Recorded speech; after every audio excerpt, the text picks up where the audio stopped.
the moment you begin working is when your output per unit of time goes up. And so that makes beginning the single greatest hack that you can have for everything else that you do in work. Because the thing is, when you start working, you start getting in the mood to work, right? Like everything else is procrastinating around the work that you think you should do.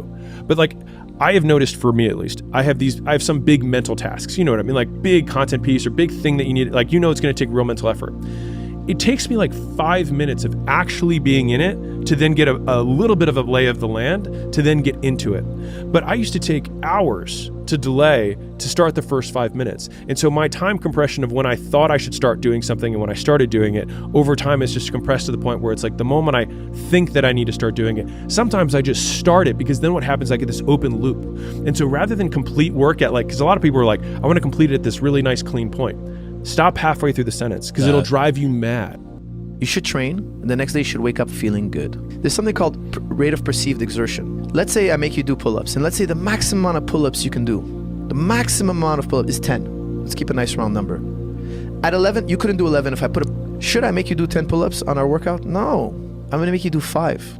Why? Because I'm setting you up to work the next day. The next day we're gonna do 5, and the next day we're gonna do another 5, and then we're gonna do 6. When 6 is really easy, we're gonna do 7. Why? If you count, if you did 10 pull-ups on Monday, you're gonna be sore till Thursday. Let's say it's really your max. So Thursday, you've only done 10 pull-ups. From Monday to Thursday, you've only done 10 pull-ups. Me, I've been doing 5 pull-ups every day. So I'm at 20 pull-ups already, 25 pull-ups. I have more volume than you. Now, if you add up at the end of the year, who trained more? I've trained way more than you. It's called empowerment. You've heard that word, right? Now, the management definition of empowerment is get her done. Just get her done with fewer resources and less time. I empower you. Make it happen. I'm talking about feeling empowered. That's different. Feeling empowered is when you're self-motivated. Now, if you want to know if you feel empowered, or if your child, your student, your worker feels empowered, ask them 3 questions. And if they say yes to these 3 questions, they will feel empowered. And by the way, this is not based on common sense, it's based on research. But you've all been there, so it'll feel like common sense. Question number 1, can you do it? Albert Bandura calls it self-efficacy. Do you believe you can do it? Do you have the time, the knowledge, and the training to do what we're asking you to do? If you answer yes, good. Second question, will it work? Do you believe that we're asking you to do the process will work? Albert Bandura calls that response efficacy, believing that the behavior will lead to the ultimate outcome. By the way, that takes education, right? We have to show them the data.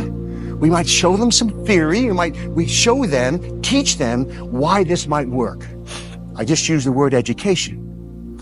Earlier, I used the word training. Is there a difference? In elementary school, we call it education.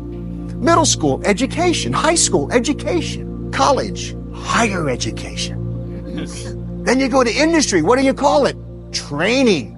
You have your training department. There must be a difference. Well, you know the difference. Do you want your kids to have sex education or sex training? And your kids might answer the question differently, because you know that training means you do the behavior and you get feedback. That's powerful. Powerful. Have you ever heard this word? Online training. I mean, training is watch the behavior. Online training. If you answer yes, it will work. Third question, is it worth it? So we've had a training question. We've had an educational question. This is the motivational question. Do you believe the consequences? This is about consequences. B.F. Skinner taught us this. Selection by consequences. Dale Carnegie quoted B.F. Skinner and said, from the day you were born, everything you did was because you wanted something for doing it. Consequences. Is it worth it? So you have to convince people that it's worth it.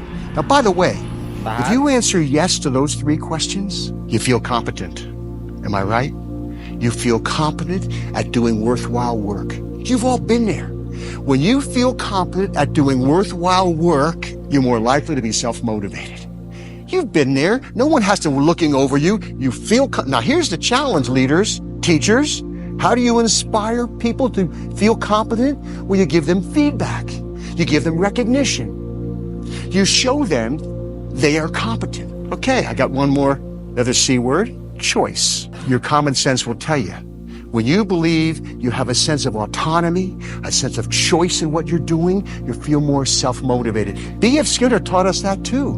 In his book, Beyond Freedom and Dignity, way back in 1971, reading that book changed my life because I realized that I am controlled by consequences.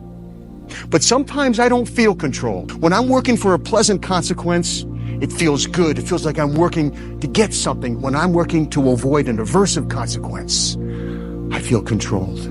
That's called negative reinforcement. So here's a challenge, leaders. How do we get people to become success seekers rather than failure avoiders? First day of introductory psychology class. I teach 2 classes of 600 students. Maybe some of you have been in that class. And remember, the first day I say, how many are here to avoid failure? And 80% raise their hand. And I say, well, thanks for coming. I know you're motivated, but you're not happy campers. You probably told your friends, I got to go to class.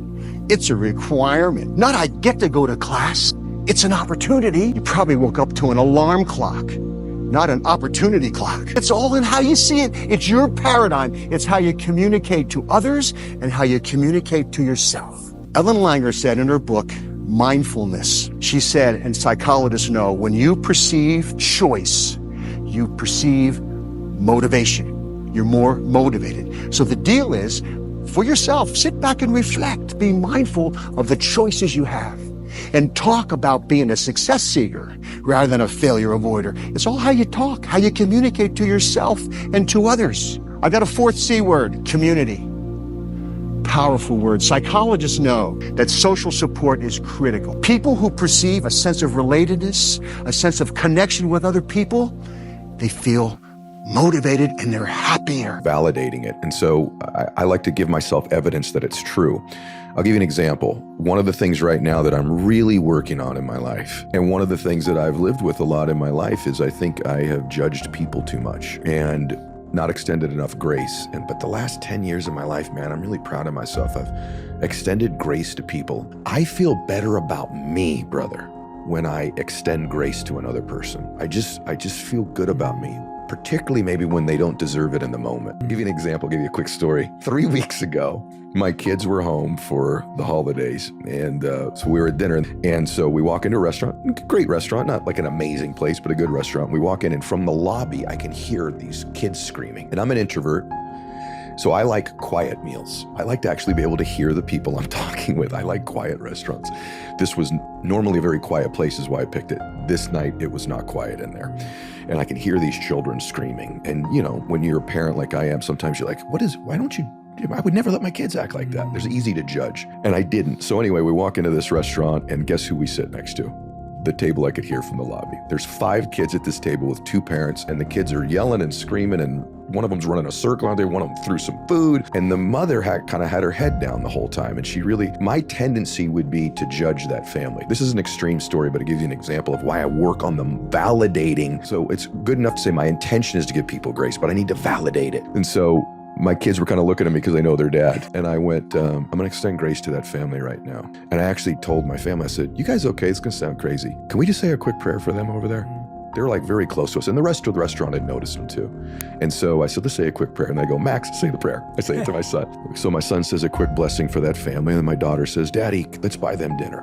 I'm like, now you're pushing me, but okay. We'll get their dinner too, but we're not going to tell them. Anyway, so we extended grace, and the entire meal, they were noisy and chaotic. Anyway, the end of the meal, they left before we did. And so they left, and it got very quiet in there. And it's like, But the whole time I had extended grace, I didn't judge them, which would be a tendency I would normally maybe do in my past. But now I'm validating this new intention of mine. Anyway, we pay the bill and we leave. And 2 days later, I'm hitting a couple golf balls at the golf course. And the server that night was hitting balls next to me. And he said, oh, Mr. Mylett, that was so kind of you to buy the meal for that night for that family in light of the funeral. And I said, what?